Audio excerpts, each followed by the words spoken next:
Hey there, it's William. Today we're going to find out why a Samsung dryer won't start and displays the error codes DO or DE.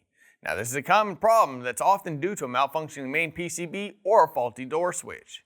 Now before we dive into the troubleshooting process, make sure to like this video and subscribe to our channel to get notified when we share our newest repair guides.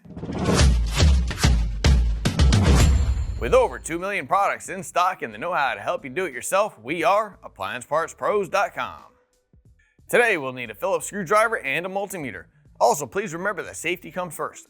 Always disconnect your dryer by unplugging it or switching the breaker off before doing any kind of work on it. To get to the main PCB, we're using our Phillips screwdriver to remove the 2 screws that hold the top panel at the back. Then we're moving the top panel to the back, lifting it up, and setting it to the side. With that out of the way, we're using our Phillips screwdriver to remove the 3 mounting screws that hold the main control housing to the front and side frame.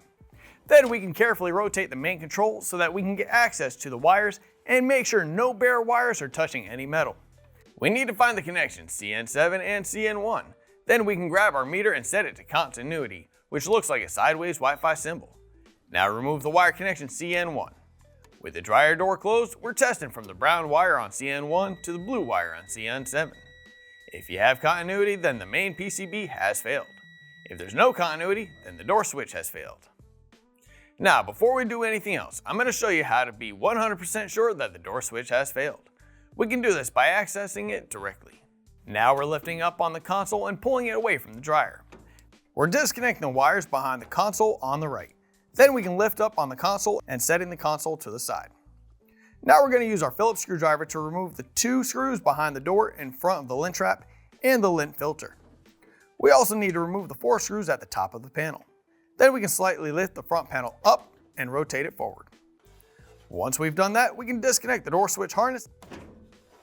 Once our meter is set to continuity and the door is closed, we can test from the double wired terminal labeled NO to the white wired terminal labeled COM. If there's no continuity, like we see here, then the door switch has failed and should be replaced.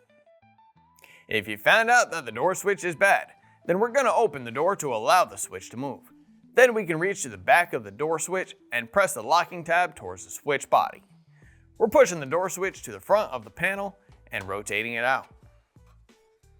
Here's the old door switch and here's the new one.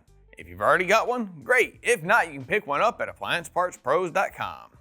We can install the new door switch by rotating it into the front panel and pressing it into place. Make sure it's in there snug. Now we need to put the dryer back together. First, we need to grab the front panel and connect the door switch wire so we can rotate it into place. Then we're going to secure it with the screws we removed earlier behind the door and at the top. Now we're grabbing the console and setting it down in place. We're also guiding the wires through the top plate and pushing the console into place.